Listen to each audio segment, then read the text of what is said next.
दर्शनम् वंदे नंदव्रजस्त्रीणाम् తర్వాత పాదరేణు యాసాం హరికథోద్గీతం పునాతి వందే నందవ్రజస్త్రీణాం పాదరేణుమభీక్ష్ణశః యాసాం హరికథోద్గీతం పునాతి गोपाल कृष्ण भगवान की, गौरी शंकर भगवान की, नमः पार्वती पतये। నిరంతరము ఆత్మానుసంధానం చేస్తూ పరమాత్మ యొక్క స్వరూపభూతులైనటువంటి మహాత్ములు కూడా సగుణ సాకార మూర్తి అయినటువంటి కృష్ణ కథలను వినడానికి ఉబలాట పడుతూ ఉంటారు అని అంటే ఇక సామాన్యమైనటువంటి వాళ్ళ మాటలు ఏం చెప్పాలి? అంతటి ఆకర్షణమైనటువంటి లక్షణం అతనిలో ఉన్నది. వ్యాస భగవానుడు కథను ఉపక్రమించినాడు. కౌరవ పాండవులకు భీకరమైనటువంటి సంగ్రామం జరిగినది. కౌరవులందరూ కూడా సంహరింపబడ్డారు. పాండవులకు విజయం వాటిల్లినది. కృష్ణుని యొక్క సాన్నిధ్యం వలన విజయకేతనాన్ని ఎగరవేసినటువంటి వాళ్ళు రాజ్యాన్ని పరిపాలన చేయడం కోసమే పూనుకుంటూ ఉన్నారు. కానీ మరణించినటువంటి వాళ్ళు ఎవరైతే ఉన్నారో కౌరవులు, వాళ్ళందరికీ కూడా పిండ ప్రదానాలను పెట్టినాడు. శ్రాద్ధాది క్రియాకలాపాలను చేసినాడు ధర్మరాజు. ఏ మాటకు ఆ మాట చెప్పుకోవాలి. శత్రువులుగా ఉండి పోరాడినప్పుడు పోరాడినాడు. కానీ ఆత్మీయులైనటువంటి వాళ్లకు ఉత్తమ గతులు రావడం కోసమే ఆయన్నే చంపినాడు, ఆయన్నే శ్రాద్ధం పెట్టినాడు వాళ్లకు. చూడండి, ఈ విధంగా ఆనాడు జరిగినది. ఇంకా హస్తినాపురానికి వెళ్ళి రేపో మాపో గొప్పనైనటువంటి పట్టాభిషేక మహోత్సవాన్ని చేసుకోవాలి. అంతకన్నా పూర్వము ఈ కురుక్షేత్రంలోనే విశ్రాంతి తీసుకుంటూ ఉన్నారు. అలసిపోయి ఉన్నారు వీళ్ళంతా కూడా. ఆ సందర్భంలో ఎవరి గుడారాల్లో వాళ్ళు విశ్రాంతి తీసుకుంటూ ఉన్నారు. ద్రౌపది సమీపంలో ఉప పాండవులంతా కూడా పడుకోనున్నారు. కౌరవులందరూ కూడా మరణించగా కౌరవుల పక్షాన్ని ఆశ్రయించినటువంటి వాడు అశ్వత్థామ అనేవాడు ఒకడున్నాడు. ఆ అశ్వత్థామ ఏం చేసినాడు అనంటే బ్రహ్మాస్త్రాన్ని ప్రయోగించి పడుకోనున్నటువంటి ఉప పాండవులు ఉన్నారో వాళ్ళందరినీ సంహారం చేసినాడు. ఒకే తీరుగా ఏడుస్తూ ఉన్నది. నా కొడుకులను సంహరించినాడు, రక్షించండి రక్షించండి, కృష్ణ గోవింద వాసుదేవ. కృష్ణుడు అర్జునుడు ఒకచోట విశ్రాంతి తీసుకుంటూ ఉన్నారు. ఈ ఆర్తనాదం వినగానే పరిగెత్తుకుంటూ వచ్చినారు.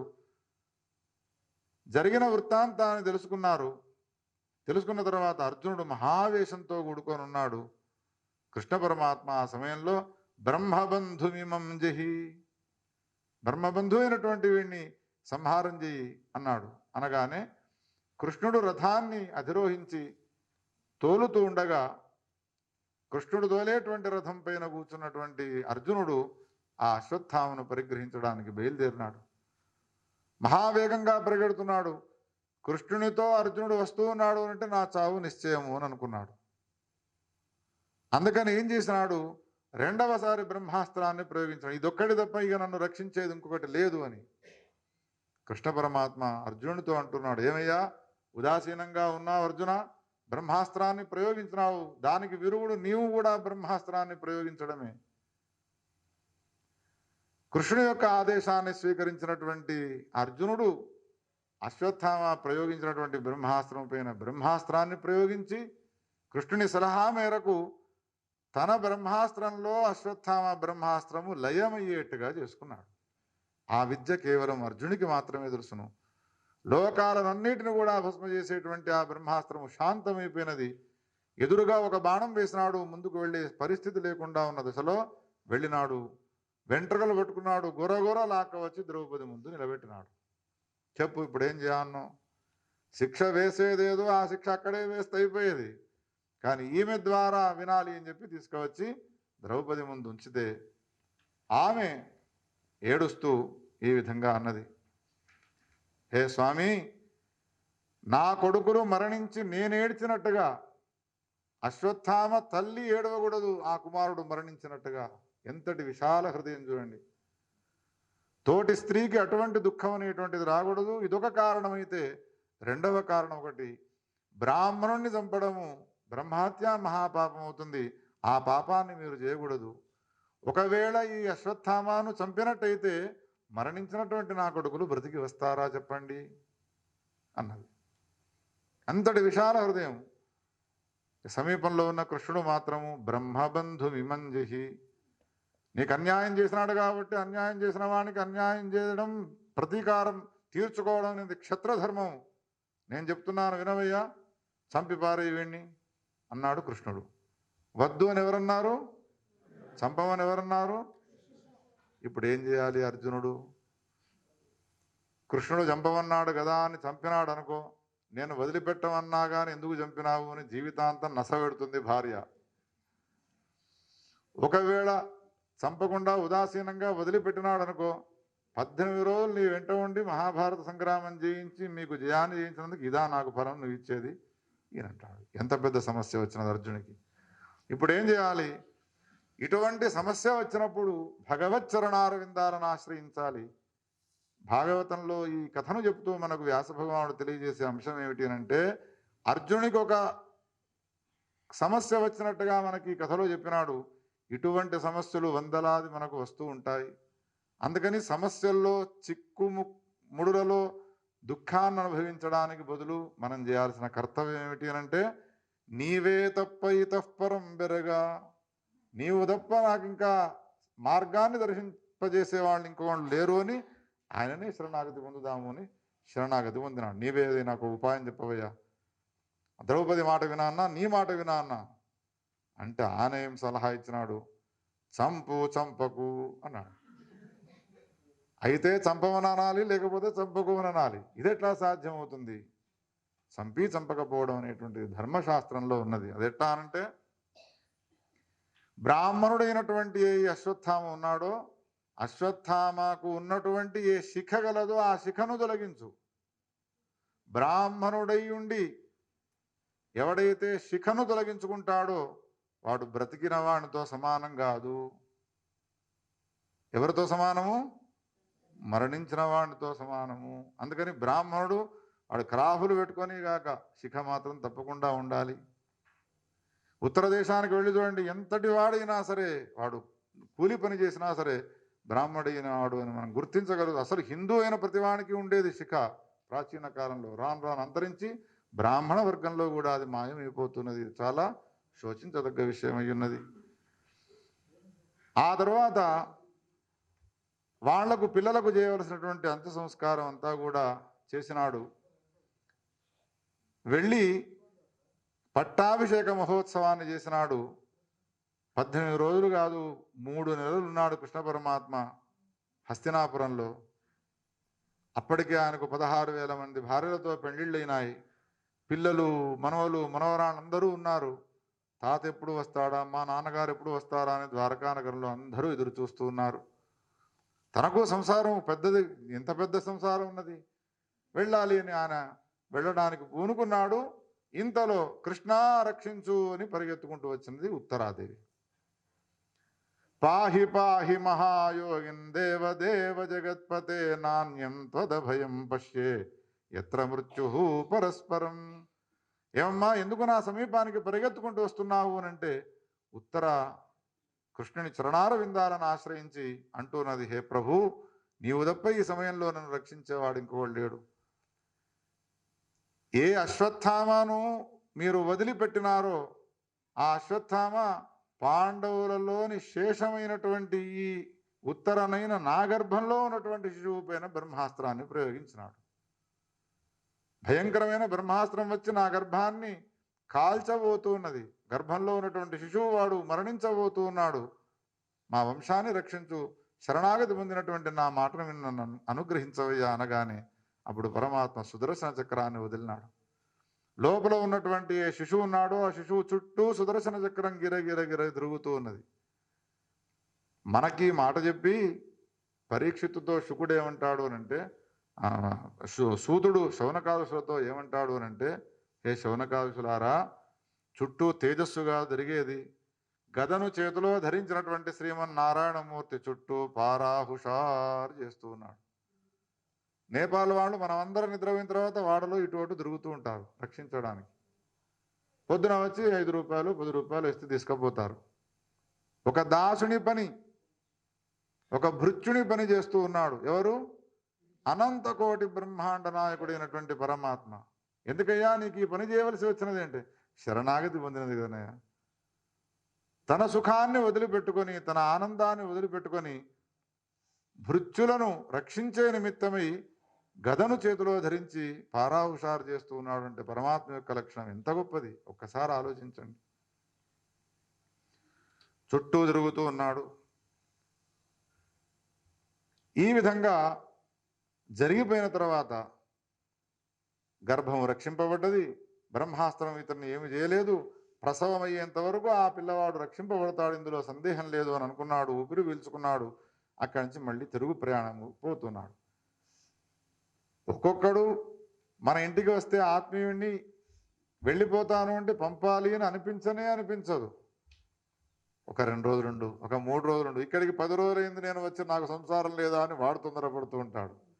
ఇప్పటి కాలంలో పెళ్లిళ్ళలో ఆ ముహూర్తానికి వచ్చి ఫోటోలు దిగి వెళ్ళిపోతారో అది వేరే సంగతి. వెనకటి కాలాల్లో 10-20 రోజులు ఉండేవాళ్ళు. కృష్ణుని యొక్క పరిస్థితి కూడా అట్లానే ఉన్నది. వెళ్ళిపోతాను అని బలవంతాన వెళ్ళిపోతూ ఉంటే కుంతి ఎదురుగా వచ్చి ఆయన గురించి స్తోత్రం చేస్తున్నది. హే కృష్ణ, ఎన్ని కష్టాల్లోనో మాకు నీవు అండగా నిలిచి మా కష్టాలన్నిటి కూడా గట్టెక్కించినావు. నీతో సమానమైనటువంటి సహాయకుడు ఇంకా ఈ లోకంలో ఎవరైనా ఉన్నారా?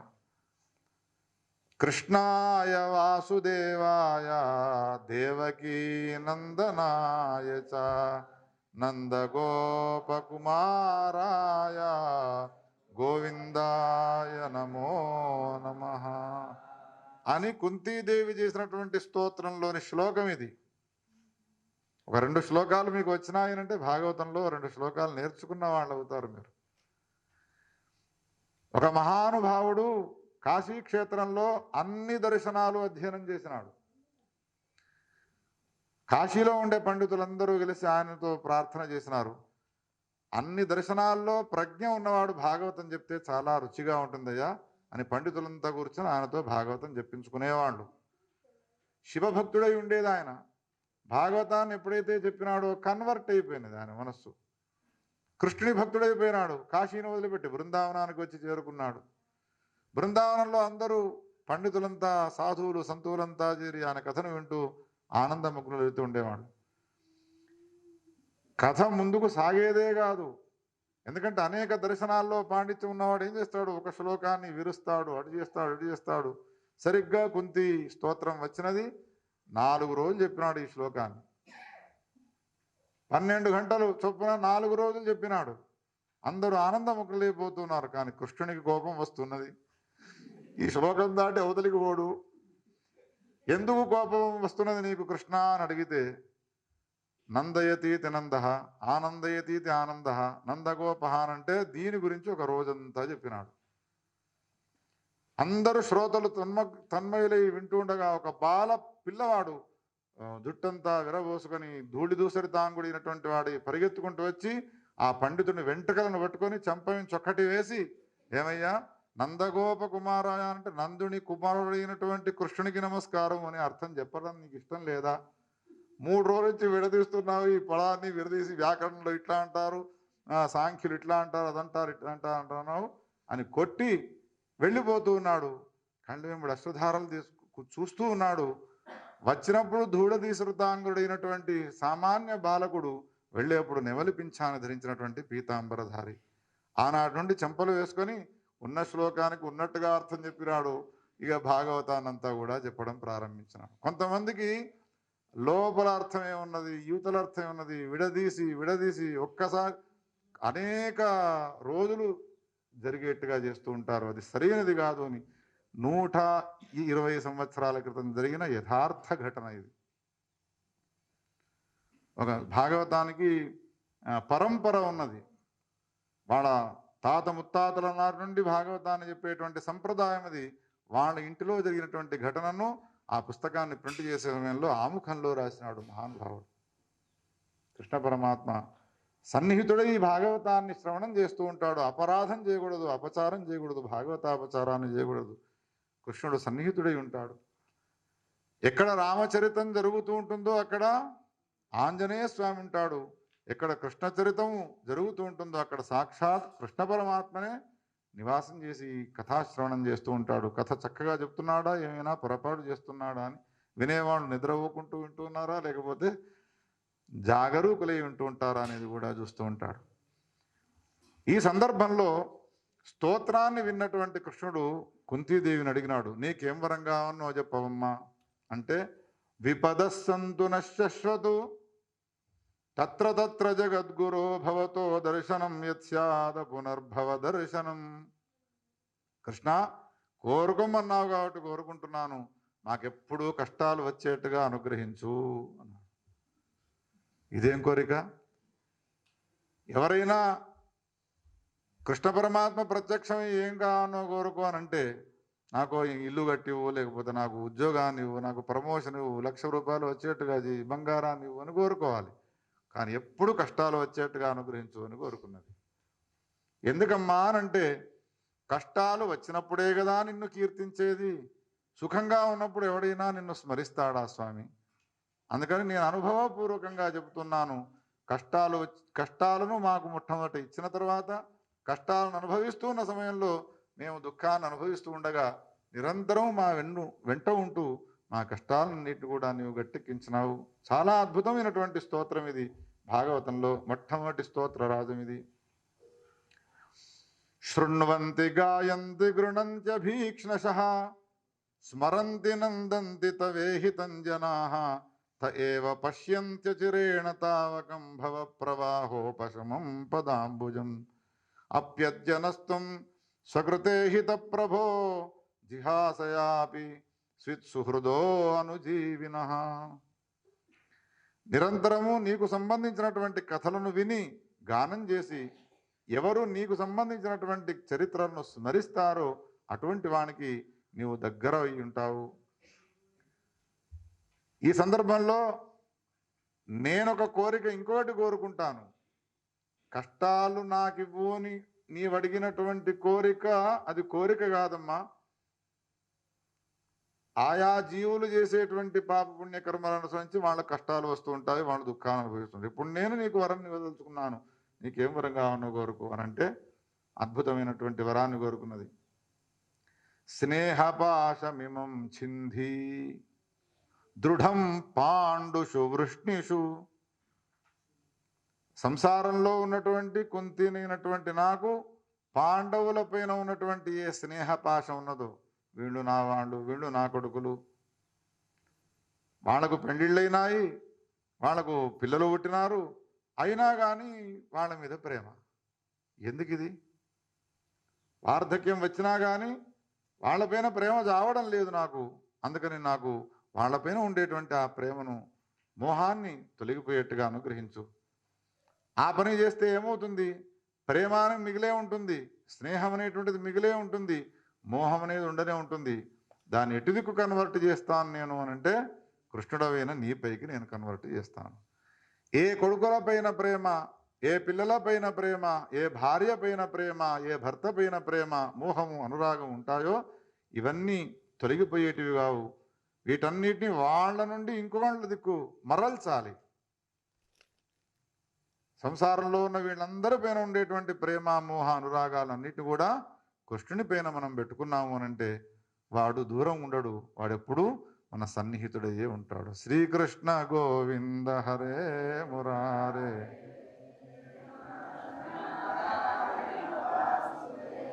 హే నాథ నారాయణ వాసుదేవా, హే నాథ నారాయణ వాసుదేవ.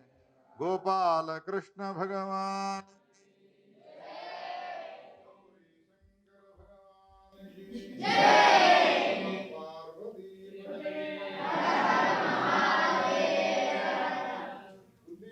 స్తోత్రాన్ని చేసిన తర్వాత ఆ దగ్గర సెలవు తీసుకున్నాడు.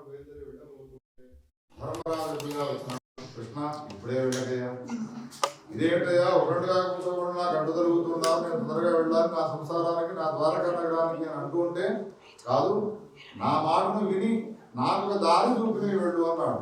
నీ మాట ఏమిటో చెప్పవయ్యా అన్నాడు. అంటే ధర్మరాజు అంటూ ఉన్నాడు, 18 రోజుల మహాభారత సంగ్రామాన్ని చేసి కౌరవులందరినీ సంహరించి ఈ సింహాసనం పైన కూర్చున్న తర్వాత ఇప్పుడు నాకు ఒక ముళ్ళ కంచె పైన కూర్చున్నట్టు అనిపిస్తున్నది. అందుకని ఈ సింహాసనాన్ని వదిలిపెట్టి ఇదివరకు నేను ఎట్లా అడుగులో ఉన్నానో అట్లా ఉండాలి అనిపిస్తున్నాను, నాకు అనుమతి లేవయ్యా, నేను వెళ్ళిపోతాను అన్నాడు. ఇదేమిటయ్యా ఆకలేవాడు అన్నం పెట్టు అని అన్నాడు. విస్తరలో వడ్డించిన తర్వాత కూర్చున్నవాడు లేచిపోతే వాడి పరిస్థితి ఎట్లా ఉంటుందో నీ పరిస్థితి ఎట్లానే ఉన్నది. నీకన్నా అర్జునుడు నేను యుద్ధము ఉపక్రమంలో యుద్ధం యొక్క ఆరంభ సమయంలో నాకు నకాంక్ష విజయం కృష్ణ నచరాజ్యం సుఖానిచ అన్నాడు. నీవేమో అందరినీ చంపిన తర్వాత రాజ్యాన్ని సింహాసనాన్ని అధిష్ఠించిన తర్వాత ఇప్పుడు నాకు ఇది వద్దు అంటున్నావు, నీకంటే వాడేనేమో కాదు కృష్ణ, నాకేదో మనసు ఒప్పడం లేదు, నా వాళ్ళందరినీ కూడా నేను చంపినాను అనేటువంటి భావం నాలో ఉన్నది, దీన్ని తొలగించుకోవడం నా తరం కావడం లేదు అంటే ఎంత చెప్పినా అర్జునుడు అర్థం చేసుకున్నాడు కృష్ణుని యొక్క ఉపదేశాన్ని. కానీ ధర్మరాజు విషయానికి వచ్చే వరకు కృష్ణుని యొక్క ఉపదేశం ధర్మరాజుకి ఎక్కడ లేదు. అప్పుడు కృష్ణుడు బాగా ఆలోచించినాడు, వీడికి ఎవరి చేత చెప్పిస్తే జ్ఞానోదయం అవుతుందో వాడితో చెప్పించాలి అని అనుకున్నాడు. కురుక్షేత్రంలో పడుకున్నటువంటి భీష్ముడు ఉన్నాడు, అతనితో ఈయనకు జ్ఞానాన్ని ఉపదేశం చేయించాలి అని అనుకున్నాడు. తీసుకెళ్ళిన వరే మా పెద్ద మనిషి మనందరికీ జ్ఞానాన్ని ఉపదేశం చేసేవాడు భీష్ముడు పితామహుడు ఉన్నాడు, ఆయన సమీపానికి వెళదాం పదా అని తీసుకుని వెళ్ళినాం. ఒక రోజు కాదు, 2 రోజులు కాదు, 21 రోజులు ప్రతిరోజు పొద్దున్నే స్నానం చేసి హస్తినాపురం నుండి బయలుదేరి పొద్దున 7-8 గంటలకల్లా వెళ్ళేవాడు. ఆ తర్వాత సాయంత్రం సూర్యాస్తమయం అయ్యే వరకు మళ్ళీ హస్తినాపురానికి చేరుకునేవాడు. మొదటి రోజు భీష్ముని సమీపానికి వెళ్ళి ధర్మరాజు అడిగినాడు, తాత నాకున్నటువంటి మోహం తొలగిపోవడం లేదు, కృష్ణుడు ఎంత ఉపదేశం చేసినా కానీ. కృష్ణుడు కూడా భీష్ముని సమీపానికి వచ్చి, నిజమేనయ్యా, నేను ఎంత చెప్పినా కానీ వీడికి ఉన్నటువంటి మోహం తొలగిపోవడం లేదు, నీవే ఈయనకున్నటువంటి సంశయాలను తొలగించు, నిజమైనటువంటి సమాధానాలను చెప్పుకోనంటే అప్పుడు భీష్ముడు ఒక మాట అన్నాడు కృష్ణునితో, కృష్ణ నేనేం ఇప్పుడు ఏసీ రూముల్లో ఉన్నాను అనుకుంటున్నాను, కురుక్షేత్రంలో భయంకరమైనటువంటి అస్త్రాలు నా శరీరం అంతా కూడా అర్జునుడు వేసినటువంటి ఒక్కొక్క బాణపు పుల్ల 1000 పాములు కాటు వేస్తే ఎంత వేదన కలుగుతుందో అంత వేదన నేను అనుభవిస్తున్నాను. ఇటువంటి వేదనాభరితమైనటువంటి శరీరంతో నేను ఎట్లా చెప్పాలి వీడికి వేదాంతాన్ని, నేను ఎట్లా చెప్పాలి ఈ ప్రశ్నకు సమాధానం అని ఈ విధమైనటువంటి ప్రశ్న వేస్తే అప్పుడు అర్జునుడిని చూసినాడు. అర్జున, ఈయనకు చైతన్యాన్ని కలిగించేటువంటి మార్గాన్ని, విపరీతమైనటువంటి దాహంతో ఉన్నాడు. దాహం అంటే దప్పిగా ఒకటి, శరీరం అంతా కూడా కాలిపోవడం ఒకటి. అందుకని అర్జునుడు కృష్ణుని యొక్క అభిప్రాయాన్ని కనుగొన్నటువంటి వాడి పాతాళానికి బాణప్రయోగం చేసినాడు. లోపల ఉన్నటువంటి ఆ పాతాళ గంగ ఉవ్వెత్తున పైకి వచ్చి ఆ భీష్ముని పైన అమృతవృష్టిని కురిపించినది. ఎప్పుడైతే అమృతధారలు ఆయన పైన పడ్డాయో చేతనావంతుడైనాడు. మహా గొప్పనైనటువంటి సమాధానాలను చెప్పినాడు. 21 రోజులు ఆ సమాధానం జరిగినది. ఇంకేదో ప్రశ్న అడగబోతూ ఉంటే, నాయన ఇప్పుడు ఉత్తరాయణ పుణ్యకాలం రాబోతున్నది, స్వచ్ఛంద మరణాన్ని వరంగా పొందినటువంటి వాడు కాబట్టి నిన్ను ఉద్ధరించడానికే నేను ప్రశ్నలకు సమాధానాలు చెప్పుకుంటూ కూర్చుంటే నా ఉద్ధారం ఎవరు చేయాలరా, నీవు పక్కకు జరుగు, కృష్ణ నీవు రావయ్యా అని కృష్ణుడిని ఎదుట నిలబెట్టుకొని తాను కృష్ణుని యొక్క స్వరూపాన్ని చూస్తూ, కృష్ణుడు చిన్ననాటి నుండి ఎన్ని రకాలైనటువంటి లీలలు చేసినాడో వాటన్నిటిని కూడా నెమరు వేసుకుంటూ ఉన్నాడు. అనేక రకాలైనటువంటి స్మరణలు కృష్ణుడికి సంబంధించినటువంటి లీలలకు సంబంధించినటువంటి స్మరణ ఈ స్తోత్రంలో ఉన్నాయి. కుంతి స్తోత్రం అయిన తర్వాత చాలా అద్భుతమైనటువంటి స్తోత్రం భీష్మస్తుతి. ఇందులో ఒక్క ఘట్టాన్ని మనం చింతించుకోవాల్సింది. ఏమంటూ ఉన్నాడు అంటే, ఆయుధాన్నే నేను ధరించను అని ప్రతిజ్ఞ చేసినావు, కానీ రణరంగంలో భీకరమైనటువంటి సంగ్రామం జరుగుతున్న సమయంలో ఆనాడు భీష్ముడైనటువంటి నేను అర్జునుడి పైన అనేక రకాలైనటువంటి బాణాలను ప్రయోగిస్తూ ఉన్నాను. శరీరంలో అసలు వెంట్రుకలు ఎన్నున్నాయో ఒక్కొక్క వెంట్రుక సందులో అర్జునుడికి బాణాలు గుచ్చుకుంటున్నాయి. రథం పైన ఎక్కి యుద్ధం చేసేటువంటి అర్జునుడి పైన బాణపు పుల్ల పడకుండా ఉండాలి అంటే అది అర్జునుడి సామర్థ్యం సరిపోదు, సారథి యొక్క సామర్థ్యం. ఇప్పుడు సారథి అయినటువంటి కృష్ణుడు ఆశ్చర్యపోతున్నాడు. ఇటు నుండి బాణం ప్రయోగం చేస్తూ ఉన్నాడు, ఇటు తీసి తిప్పితే అటు నుండే గురి చూసుకొడతాడు. ఇంత చమత్కారం అనేది కృష్ణుడనైనా నేనే నీ యొక్క బాణ ప్రయోగాన్ని ఊహించలేకపోతున్నాను. యుద్ధరంగంలో ఉన్నటువంటి ఇంకొక నీతి ఏమిటి? ఎవడు రథి ఉన్నాడో ఆ రథని నిర్మాణం చేయడానికి, వాడిని సంహారం చేయడం కోసమే సారథిని మొట్టమొదటి ఎక్కువ పెడతారు. అందుకని సారథి అయినటువంటి కృష్ణుని పైన బాణ ప్రయోగం చేస్తున్నాడు. కృష్ణుని శరీరం అంతా కూడా రక్తసిద్ధం అయిపోతున్నది. ఉదాసీన వైఖరిని అవలంబించి ఇట్లానే చూస్తూ కూర్చున్నాను అంటే ఈ రోజు కృష్ణుడైన నేను సారథిగా ఉంటుండగా అర్జునుడును నేను రక్షిస్తాను నేను ప్రతిజ్ఞ చేసిన నా ప్రతిజ్ఞ భంగమైపోతుంది. భీష్ముడు యుద్ధంలో బాణ ప్రయోగం చేసి అర్జునుడిని చంపితే చనిపోని యుద్ధరంగంలో చనిపోతే జయాపజయాలు మనాధీనంలో లేవు, వాడికి వీరస్వర్గమే కదా వచ్చేది అంటే కృష్ణ పరమాత్మ ఒక్కసారి కళ్ళకు నీళ్ళు పెట్టుకుంటా. అర్జునుడు లేకపోతే కృష్ణుడనైన నేను లేనయ్యా. ఎంతటి విశాలమైనటువంటి ప్రేమ, ఎంతటి విశాలమైనటువంటి భావం ఆయనది. ఎత్ర యోగేశ్వర కృష్ణ ఎత్ర పార్థో ధనుర్ధరః తత్ర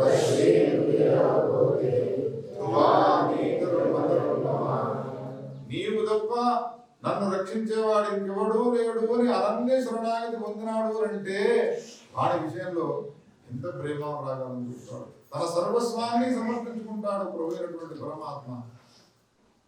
అప్పుడు నీవు చేసిన పని ఏమిటో తెలుసునా కృష్ణ? భీష్ముడు అంటూ ఉన్నాడు, పగ్గాలను పక్కన పెట్టినటువంటి వాడవి నీవు చేసిన ప్రతిజ్ఞను భంగపాటు చేసుకొని ఏ ప్రతిజ్ఞ చేసినావో ఆ ప్రతిజ్ఞను పక్కన పెట్టినటువంటి వాడవి నేలపైన ఉన్నటువంటి ఆ చక్రాన్ని, రథ చక్రాన్ని తీసి భీష్ముడైన నన్ను చంపడానికి పూనుకున్నావు. ఆనాటి దృశ్యం ఈనాటి వరకు నాకు మనసులో మెదులుతూ ఉంటుంది. ఎట్లా ఉన్నామో తెలుసిన? ఆవేశంతో కూడుకున్నటువంటి ఆ వేగంగా పరిగెత్తుకుంటూ రావడం, వెంట్రుకలు వెనకకు ఎగిసి పడుతూ ఉండడం, కృష్ణుడు కళ్ళు ఎర్రగా మారిపోయినాయి, చెమట శరీరం అంతా కూడా చెమట వస్తున్నది, వనమాల ఇటువంటి పరిగెడుతున్నది. ఆవేశంతో కూడుకున్న నన్ను చంపడానికి కోరుకున్నటువంటి ఆ దృశ్యం ఒక్కసారి నా హృదయంలో బదిలపరుచుకున్నాను. ఈనాటి వరకు కూడా దాన్ని నేను మర్చిపోలేనే అని ఇటువంటి అనేక రకాలైనటువంటి స్మరణలు చేస్తూ ఉన్నాడు. ఇంతలో ఉత్తరాయణ పుణ్యకాలం రానే వచ్చినది. స్వచ్ఛంద మరణం వరముగా పొందినటువంటి ఆ భీష్మపితామహుడు ఈ శరీరాన్ని వదిలిపెట్టినాడు. ఆకాశం నుండి పుష్పవృష్టి కురుస్తూ ఉన్నది. భీష్ముని శరీరంలో ఉన్నటువంటి జ్యోతి వెళ్ళి కృష్ణునిలో లయమైపోయినది. గోపాలకృష్ణ భగవాన్. ఇంతలో భీష్ముని యొక్క నిర్యాణం అయిపోయిన తర్వాత శరీరత్యాగం పార్థివ దేహాన్ని వదిలిపెట్టినాడు. కౌరవులకు శ్రాద్ధాలు చేసినాడు. తన కడుపున పుట్టినటువంటి ఉప పాండవులకు పిండాలు పెట్టినాడు. తాతగారైనటువంటి భీష్మ పితామహునికి కూడా పిండ ప్రదానాలు చేసినటువంటి వాడి హస్తినాపురానికి వెళ్ళి రాజ్యాన్ని పరిపాలన చేయడం ప్రారంభించినాడు ధర్మరాజు.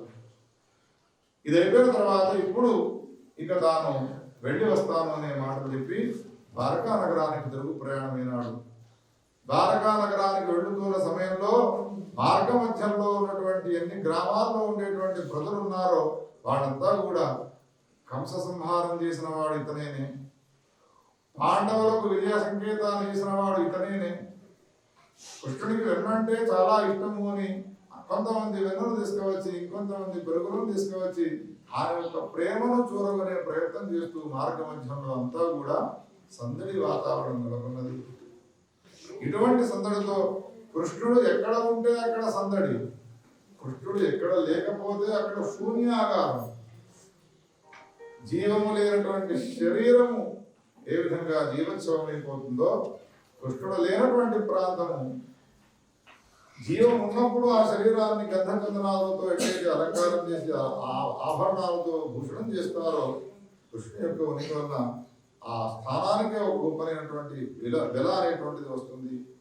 ఈ విధంగా అందరూ కీర్తిస్తూ ఉండగా, గానం చేస్తూ ఉండగా కృష్ణ పరమాత్మ ద్వారకా నగరానికి చేరుతున్నాడు. గోపాల కృష్ణ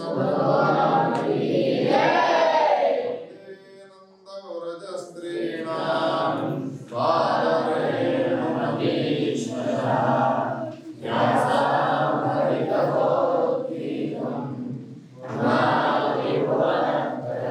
గోపాల కృష్ణ చేరుకున్న తర్వాత చాలా నెలలు గడిచిపోయినాయి. ఉత్తరాదేవి గర్భాన్ని రక్షిస్తూ ఉన్నాడు కృష్ణ పరమాత్మ. కథను చేతిలో పట్టుకున్నటువంటి వాడి, తిరుగుతూ సంచారం చేస్తూ ఉన్నటువంటి వాడి. 9 మాసాలు మోసిన తర్వాత 10వ మాసంలో ఒక పిల్లవాడికి జన్మనివ్వనే ఇచ్చినది. జాతకర్మ చేసినాడు. నామకరణం చేయాల్సినటువంటి రోజు ఆసన్నమైనది. ఏకాదశి హని కృతానామ ప్రియ. నామకరణ మహోత్సవంలో అనేక మంది పండితులను పిలిపించినాడు. అయ్యా, పిల్లవాడికి సంబంధించిన భవిష్యత్తును గురించి చెప్పండి అని అడిగినాడు ధర్మరాజు. జ్యోతిష్కులంతా కూడా ఫలతాంబూలాలను తీసుకొని పిల్లవాడిని చూసి, పిల్లవాడిని చూసినటువంటి వారి ఏమంటూ ఉన్నారు అంటే, రాజఋషులలో జనకుడు, పాపాత్మలను శాసించేవాడు, కలిని నిగ్రహించేటువంటి వాడు, సర్వగుణ సంపన్నులలో కృష్ణుని వంటి వాడు, రంతిదేవునితో సమానమైన ఉదార స్వభావం గలవాడు, బలి వంటి ధీరుడు, ప్రహ్లాదుని వంటి భక్తుడు మొదలైనటువంటి అనేక గొప్పలైనటువంటి లక్షణాలను కీర్తించినారు. ఇంత గొప్పనైనటువంటి వాడయ్యా నీ మనవడు చెప్పగా విని చాలా సంతోషపడ్డాడు. ఈ చెప్పేవాళ్ళు చెప్పుతూ గొప్పనైన మాటలు చెప్తూ కానీ అన్నారు. కానీ ఆగినారు. ముందటిది చెప్పండి. ముందటి చెప్తే మా దక్షిణ రాదు మాకు. ముందటిది చెప్పండి అని అన్నాడు. ఈయన అవాంతరంగా పాము కాటు వేయడంతో తన యొక్క శరీరాన్ని చాలిస్తాడు. అయితే ఆ పండుగ ముందు చెప్పబోకండి అన్నాడు. జ్యోతిషంలో మంచి చెప్తున్నా కొద్దీ వినాలి అని అనిపిస్తూ ఉంటుంది. ఏదైనా చెడు చెప్తున్నదంటే ఇక చాలా పండుగ మాకు ఇవి చెప్పబోకండి అని అంటారు. ఏదైతే చెడు జరగబోతున్నది అనేటువంటి భవిష్యత్తును చెప్పేటువంటి మహాత్ములు ఉన్నారు అంటే వాటికి ప్రాయశ్చిత్తాలు చేసుకోవాలి. వాటికి పరిహారాలు చేసుకున్నటువంటి వాడు ఈ ధర్మమయ జీవనాన్ని కొనసాగించే ప్రయత్నం చేయాలి. ఫలతాంబూలాలు ఇచ్చిన తర్వాత వాళ్ళు వెళ్ళిపోయినారు. పిల్లవానికి నామకరణం చేయాలి. విష్ణుమూర్తి చేత రక్షింపబడ్డాడు కాబట్టి వానికి విష్ణురాతుడు అని పేరు పెట్టినారు. ఈ పిల్లవాడిని ఎవరి చేతుల్లో పెడితే పిల్లవాడిని చేతుల్లో తీసుకుంటారు. వాడి ముఖాన్ని చూస్తూ ఉంటాడు, పరీక్షగా చూస్తాడు. పిల్లవాడిని ఒకసారి అడుగుదాం, ఏమిరా ఎందుకు పరీక్షగా చూస్తున్నావు అందరి ముఖాలను అంటే, గర్భంలో ఉన్నప్పుడు గద పట్టుకొని తిరిగినవాడు వీడేనా వాడేనా అని. ఇక గర్భంలో ఉన్నవాడు ఇప్పుడు వస్తాడు, కానీ అందరినీ పరీక్ష బట్టి చూచేవాడు కాబట్టి వానికి పరీక్షిత్తు అని పేరు పెట్టినారు. ఇంకో మహాత్ముడు ఏమన్నాడు అంటే, పరీక్షిత్ అని అందుకోసం పెట్టలేదు ధర్మరాజు, వంశమంతా కూడా క్షీణించిన తర్వాత వీడు మిగిలినాడు కాబట్టి వీడికి పరీక్షీణేషు వంశే, వంశమంతా క్షీణించగా వీడొక్కడు మిగిలి ఉన్నాడు ఆ పాండవ వంశానికి కాబట్టి వీనికి పరీక్షిత్ అనే పేరు పెట్టినాడు అని. ఇది జరిగిపోయినది. పిల్లవాడికి నామకరణమైనది. పిల్లవాడు దినదిన ప్రవర్ధమానమే పెరుగుతూ ఉన్నాడు. ఆ కథను ఆ విధంగా కొనసాగిస్తూ ఇంతలో ఒకనాడు విదురుడు మహాభారత సంగ్రామం జరుగుతున్నదనే విషయం తెలుసుకోగానే తీర్థయాత్రల కోసమే వెళ్ళిపోయినాడు. ఇక్కడ ఉంటే పాండవ పక్షాన్ని ఆశ్రయించాలి లేదా కౌరవ పక్షాన్ని ఆశ్రయించాలి, ఎందుకు అనవసరంగా లేని తలనొప్పి పెట్టుకోవడం అని తీర్థయాత్రల కోసమే వెళ్ళినాడు. మార్గమధ్యంలోనే కౌరవులంతా మరణించినారనే విషయాన్ని తెలుసుకున్నాడు. పాండవులలోని ధర్మరాజు ఇప్పుడు రాజ్యాన్ని పరిపాలన చేస్తున్నాడనే విషయాన్ని తెలుసుకున్నటువంటి వాడి హస్తినాపురానికి వచ్చినాడు. విదురునికి ఘనమైనటువంటి స్వాగతాన్ని పలికినారు. చుట్టూ కూర్చున్నటువంటి వాళ్ళి తీర్థయాత్రల యొక్క విశేషాన్ని గురించి అడుగుతూ ఉన్నారు. మధురలో ఏం చేసినావు, బృందావనంలో ఏం చేసినావు, కాశీలో ఏం చేసినావు, ప్రయాగలో ఏం చేసినావు. వెనకటి కాలంలో ఎవరైనా యాత్రలకు వెళ్ళి వస్తే నెల రోజులు ఆ కథ చెప్పేవాళ్ళు. మరి ఇవాళ చెప్తున్నారా అంటే ఏ రోజు ఆ రోజే కథ అయిపోతున్నది. వీడియో కాల్ చేయడం, అక్కడ చూపెట్టడమేనా. ఇక వచ్చిన తర్వాత కథ చెప్పడం అంటూ ఏమీ లేదు. కాశీ నుండి వస్తూ ఉన్నారు అంటే ఊరవతల ఉండే ఒక శివాలయమో విష్ణువాలయంలోనో వాళ్ళను దింపి మేళతాళాలతో తీసుకొని ఇంటికి వచ్చి ఆ గంగను పూజించి ఆ గంగను తీర్థప్రసాదంగా స్వీకరించి ఏవి ఇవన్నీ అన్నీ నష్టమైపోతున్నాయి సంప్రదాయాలన్నీ కూడా. తీర్థయాత్రలకు వెళ్ళి వచ్చినటువంటి విదురుని చుట్టూ కూడా కూర్చొని భారతదేశంలో తాను తిరిగి వచ్చినటువంటి తీర్థయాత్రల యొక్క వైశిష్ట్యాన్ని గురించి అంతా కూడా అనేక రోజులు విన్నారు పాండవులు. చాలా సంతోషపడ్డారు.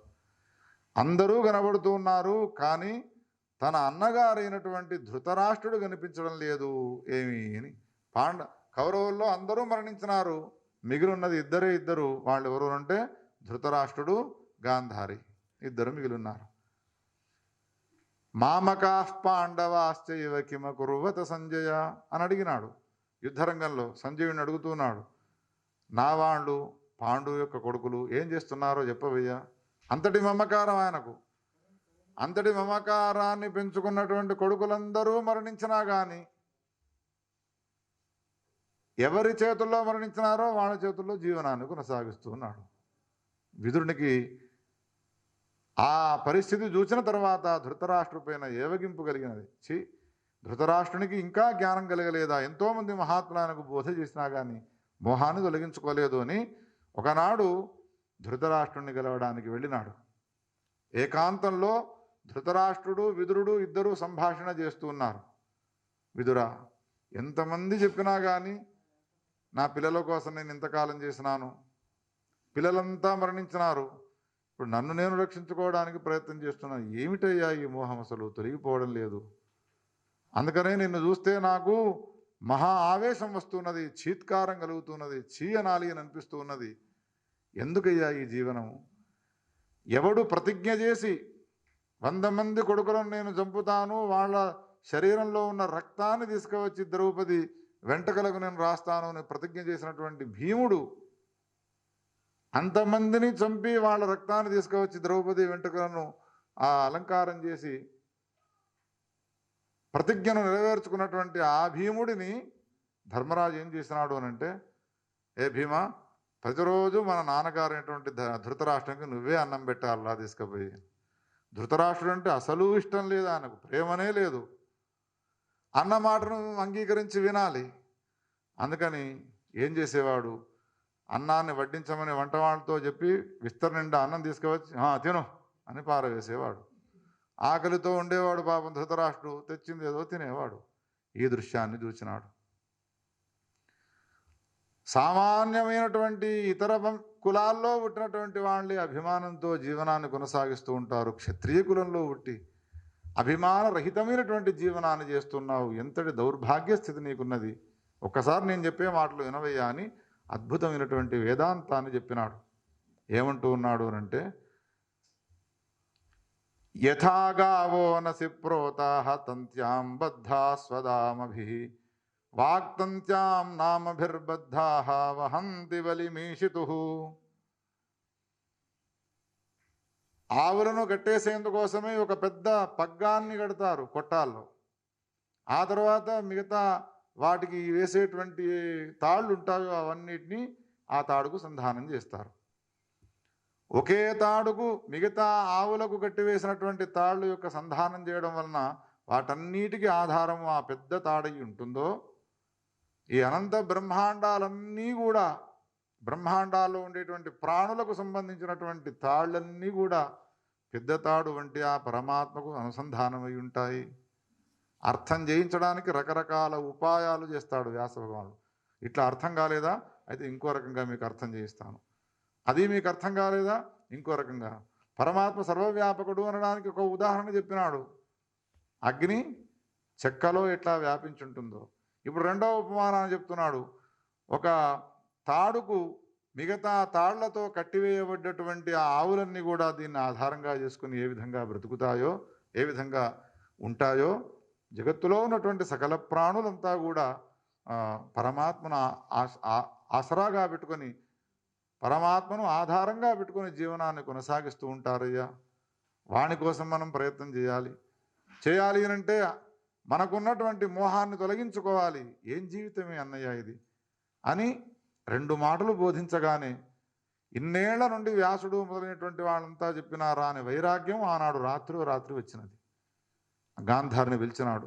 విదురుడు వెళ్ళిపోయిన తర్వాత గాంధారితో ఉన్నాడు, గాంధారి, తమ్ముడైనటువంటి విదురుడు చెప్పినటువంటి ఈ మాటలు విన్న తర్వాత నేను ఇంకా ఇక్కడ ఉండలేకపోతున్నాను, నేను అడవిలోకి వెళ్ళిపోతాను, నీవు వెళ్ళిపోయిన తర్వాత నేనేం చేస్తాను, నేను కూడా వస్తాను అని బయలుదేరి వెళ్ళినది. ఇద్దరు కూడా వెళ్ళిపోయినారు. ప్రతిరోజు కూడా తెల్లవారగానే పెద్దలకు నమస్కారం చేసే అలవాటు ఉన్నది ధర్మరాజుకు. రోజు వలె ఆనాడు వచ్చి చూస్తే శయ్యాగారంలో వాళ్ళిద్దరూ కూడా లేరు. ఎటు వెళ్ళినారు అని ఆలోచన చేస్తూ కూర్చున్నాడు. అంతా వెతికించినాడు, ఎక్కడా కూడా దొరకలేదు. ఇంతలో నారదుడు వచ్చినాడు. నారదుడిని అడిగినాడు. నారదుడు ఈ విషయాన్ని చెబుతూ, విదురుని యొక్క ఉపదేశాన్ని పొందినటువంటి నీ తండ్రి గారు ధృతరాష్ట్రుడు గాంధారీ సహితుడై 7 నదులు ఒక్కచోటికి ఎక్కడైతే చేరుతాయో అక్కడికి వెళ్ళినాడు. నీవు వెళ్ళే వరకు ఆయన దావానలంలో చెట్లన్నీ కూడా భస్మం అయిపోతుంటే దాంట్లో ఆయన తన యొక్క శరీరాన్ని దగ్ధం చేసుకుంటాడయ్యా అని ఈ విషయాన్ని చెప్పగానే కళ్ళ వెంబడి అశ్రుధారలు గార్చుకుంటూ పరిగెత్తుకుంటూ వెళ్ళినాడు. ఈ లోపల గాంధారి సహితుడైనటువంటి ఆ ధృతరాష్ట్రుడు తన శరీరాన్ని త్యాగం చేసినాడు. అదే అరణ్యంలో విదురుడు కూడా కీకారణ్యంలో మండుతున్నటువంటి మంటల్లో తన శరీరాన్ని త్యాగం చేసుకున్నాడు. వాళ్ళకందరికీ కూడా ధర్మరాజు పెదనాన్నలై ఉన్నారు కాబట్టి సంస్కారం అంతా కూడా చేసినాడు. ఈ విధంగా ఇది జరిగిపోయిన తర్వాత కొన్నాళ్లకు, చాలా రోజులైనది ద్వారకాధీశుడైనటువంటి కృష్ణునికి సంబంధించినటువంటి విషయం ఏది తెలియలేదు అని భావించి ఒకనాడు అర్జునుడిని పిలిచి అర్జునుడితో అన్నాడు, హే అర్జున, ఒకసారి నువ్వు వెళ్ళి ద్వారకా నగరంలో మనకు సంబంధించినటువంటి విషయాలను తెలియపరిచి, ఉత్తరాదేవి గర్భంలో శిశువు పుట్టిన నాటి నుండి ధృతరాష్ట్రుని యొక్క శరీర త్యాగం అయ్యేంత వరకు ఆయనకు మనం ఏ విషయాలు తెలియపరచలేదు, ఈ విషయాలని తెలియపరిచి కృష్ణుని యొక్క క్షేమ సమాచారాలను తీసుకొని రారా అని పంపించినాడు. తప్పకుండా అన్నయ్య, ఎప్పుడు పోయి ద్వారకలో పడాలి అని ఈయనకున్నది అర్జునునికి. కృష్ణుని దగ్గరికి వెళ్ళాలి అని అందరికీ కుతూహలమే ఉంటుంది. పరిగెత్తుకుంటూ వెళ్ళినాడు.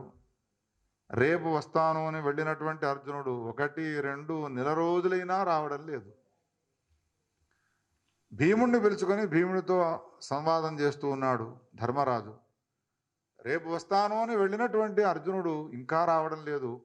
కీడించి మేలించాలి అనేటువంటి శాస్త్రాన్ని అనుసరించి అర్జునునికి ఏమన్నా అయ్యి ఉండవచ్చునా, లేదా కృష్ణునికి ఏమైనా కీడు వాటిల్లవచ్చునా అని అనేక రకాలైనటువంటి ఆలోచనలు చేస్తూ ఉన్నాడు. ఇంతలో ద్వారపాలకుడు వచ్చి అర్జునుడు వచ్చినాడు అనే విషయం చెప్పగానే ఒక్కసారి తొందరగా లోపల ప్రవేశపెట్టండి అన్నాడు. ఉత్సాహంగా రావలసినటువంటి అర్జునుడు మ్లానమైనటువంటి ముఖం గలవాడి, ఎండిపోయిన ముఖంతో కూడుకున్నటువంటి వాడి, దీనవదనుడి ఒక్కసారి వచ్చి కూలబడ్డాడు, ఏడుస్తూ ఉన్నాడు. ఏమిరా అర్జున, ఉత్సాహంగా రావడానికి బదులు నీరసంగా వచ్చి ఈ విధంగా కూలబడి ఎందుకు నీవు దుఃఖాన్ని అనుభవిస్తున్నావు? జరిగిన ఏమిటి చెప్పు? ద్వారకా నగరానికి వెళ్ళే సమయంలో ఏవైనా ఆవులు నీకు తారసపడితే వాటికి నమస్కారం చేయకుండా వెళ్ళినావా? ఎందుకు నీకు ఈ పరిస్థితి ఏర్పడ్డది? ద్వారకా నగరానికి వెళ్ళినప్పుడు రావి చెట్టు ఏదైనా కనిపిస్తే దానికి నమస్కారం చేయకుండా వెళ్ళినావా? అంటే అటువంటి పనులన్నీ చేస్తే ఇటువంటి దైన్య స్థితి వస్తుంది అని. ద్వారకా నగరానికి వెళ్ళినప్పుడు చిన్నపిల్లలుండే ఇంటికి వెళ్ళినప్పుడు తినుబండారాలు తీసుకుపోకుండా వెళ్ళినావా? చాక్లెట్లో బిస్కెట్లో ఏమన్నా తీసుకపోతే అటువంటివి తీసుకపోకపోయినట్టయితే తేజోవధ అయిపోతుంది. అటువంటి ఏమైనా జరిగినాయా అని ఇటువంటి ప్రశ్నలు వేస్తుంటే ఇవేవీ కాదన్నయ్య, ఎవడి వలన మనము ఇంతకాలం బ్రతికినామో, ఎవడు మనకు ప్రాణాల కన్నా అమితమైనటువంటి ఆనందాన్ని ఇచ్చినాడో, ఎవడిని మనం ఆశ్రయించి మనం ఇంతకాలం బ్రతికినామో ఆ కృష్ణుడు ఈ లోకాన్ని వదిలిపెట్టినాడా అనగానే ఒక్కసారి ఈయన విహ్వలుడైపోయినాడు. అందరూ కళ్ళ వెంబడి అశ్రుధారలు గారుస్తూ ఉన్నారు. ధర్మరాజు ఇది విన్న తర్వాత పాండవులతో ఒక మాట అన్నాడు. కృష్ణుడు ఉన్నంత వరకు మనం ఈ రాజ్యాన్ని పరిపాలించగలిగినాము, కానీ కృష్ణుడు వెళ్ళినాడు, ఈ శరీరాన్ని వదిలిపెట్టినాడు, ఈ భూమండలంలో నుండి తన స్వలోకమైనటువంటి స్వధామమైనటువంటి గోలోకానికి వెళ్ళిపోయినాడు అన్న తర్వాత ఇంకా మనము ఈ రాజ్యాన్ని పరిపాలించలేము. అందుకని నేనైతే అడవుల్లోకి వెళుతున్నాను సాధన చేసుకోవడానికి. నేను కూడా వస్తాను అన్నది ద్రౌపది. మీరిద్దరు పోయిన తర్వాత నేను అందుకుంటాను అన్నాడు భీముడు. నకులుడు, సహదేవుడు, అర్జునుడు అందరూ కూడా పంచపాండవులు వెళుతూ ఉన్నారు. మరి రాజ్యాన్ని పరిపాలించేది ఎవరు? ఉత్తరాకుమారుడైనటువంటి పరీక్షణ్ మహారాజు గారికి హస్తినాపుర రాజ్య భారాన్ని అప్పచెప్పినటువంటి వాళ్ళి అరణ్యానికి వెళ్ళిపోయినారు. వాళ్ళంతా కూడా అరణ్యానికి వెళ్ళి కాలాంతరంలో కృష్ణుని యొక్క ఉపాసన చేస్తూ చేస్తూ ఐహిక వాంఛలకు అతీతులైనటువంటి వాళ్ళై కృష్ణుని యొక్క అనుగ్రహానికి పాత్రులై సశరీరులై స్వర్గలోకానికి వెళ్ళిపోయినారయ్యా శౌనకాదుషులారా. అటు వాళ్ళు వెళ్ళిపోయిన తర్వాత పరీక్షణ్ మహారాజు గారు ఇప్పుడు రాజ్యాన్ని పరిపాలించేవాడు, ఈనాడు హస్తినాపురాన్ని పరిపాలిస్తూ ఉన్నాడు. తన చేత పరిపాలింపబడేటువంటి ఈ రాజ్యం ఎట్లా ఉన్నదో ఒకసారి చూడాలి అని విజయయాత్ర కోసమే బయలుదేరినాడు. ఎక్కడికి వెళ్ళినా, ఏ గ్రామానికి వెళ్ళినా, ఏ నగరానికి వెళ్ళినా అర్జునుని యొక్క వంశంలో పుట్టినటువంటి వాడు ఈ పరీక్షిత్తు, ధర్మరాజు యొక్క పరిపాలనలో పుట్టినటువంటి వాడు ఈ పరీక్షిత్తు అని తన తాతలను పొగుడుతూ ఉండగా విని అటువంటి ఉన్నత వంశంలో పుట్టినందుకు నేను ధన్యుడను అని చాలా సంతోషపడ్డాడు. ఇంతలో ఒకనాడు గోమిథునాన్ని చూచినాడు. గోవు ఎద్దు రెండు మాట్లాడుకుంటూ ఉన్నాయి. ఎద్దేమో ధర్మస్వరూపము, గోవు పృథివీ స్వరూపము. ఇది దానికి తన గోడునంతా చెప్పుకుంటూ ఉన్నది. ఆవునైనటువంటి నన్ను నిందించేవాళ్ళే ఈ లోకంలో చాలామంది అయిపోయినారు. గోవును కీర్తించిన నాడు, గోవును పూజించిన నాడు, గోవుకు గౌరవాన్ని ఇచ్చిన నాడే ఈ దేశాలన్నీ సుభిక్షంగా ఉంటాయి. ఏనాడు గోవును ధిక్కరించినామో, గోవును పూజించడం మానివేస్తామో ఆనాడు లోకాలన్నీ అతలాకుతలమైపోతాయి. కారణం ఏమిటి అంటే పాలనిచ్చినటువంటి తల్లిని సంహారం చేస్తే కొడుకు ఎంత కృతజ్ఞుడై ఉంటాడో, కేవలం ఒక్క ప్రాణికి కాదు, జగత్తులో ఉన్నటువంటి సకల ప్రాణులకు తల్లి. గావో విశ్వస్య మాతరః గౌర్ధేను భవ్య మాతా రుద్రాణాం దుహితా వసూనా గుస్వసాదిత్యానాం అమృతస్య నాభిః. ఒక వేదం ఒక ప్రాణిని గురించి చెప్పినది అంటే ఎంత గొప్పైనటువంటి స్థానం ఆవుది. అటువంటి ఆవు తనకు సంబంధించినటువంటి గోడును చెప్పుకుంటూ ఉండగా ధర్మము కూడా ఆ ఎద్దుకుండేటువంటి నా 3 కాళ్ళు లేవు, ఒక కాలు పైన నిలబడి తన పరిస్థితినంతా కూడా వివరించుకుంటూ ఉన్నది. ఇంతలో అక్కడికి ఎర్రని కళ్ళు కలిగి నల్లని రూపంతో ఉన్నటువంటి వాడు ఒకడు వచ్చి ఎడమ కాలుతో ఆ ఉందంతూ ఉన్నాడు. ఈ దృశ్యాన్ని కళ్ళారా చూసినాడు పరీక్షిత్తు.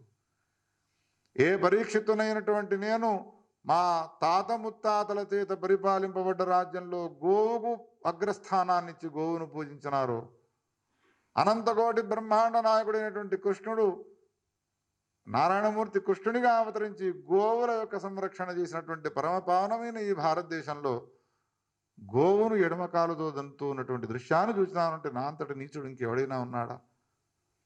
అందుకని ఈ తన్నిన వాడు ఎవడైతే ఉన్నాడో వీడిని ప్రాణాలతో ఉంచడానికి వీల్లేదు అని అమ్ముల పొదలో ఉన్నటువంటి బాణాన్ని తీసి వాడిని సంధించి ఆ నల్లని రూపం గల వాడిని సంహరించడానికి పూనుకున్నాడు. 2 చేతులు జోడించి నమస్కారం చేసి నన్ను చంపగయ్యా అన్నాడు. ఎవడవురా నీవు?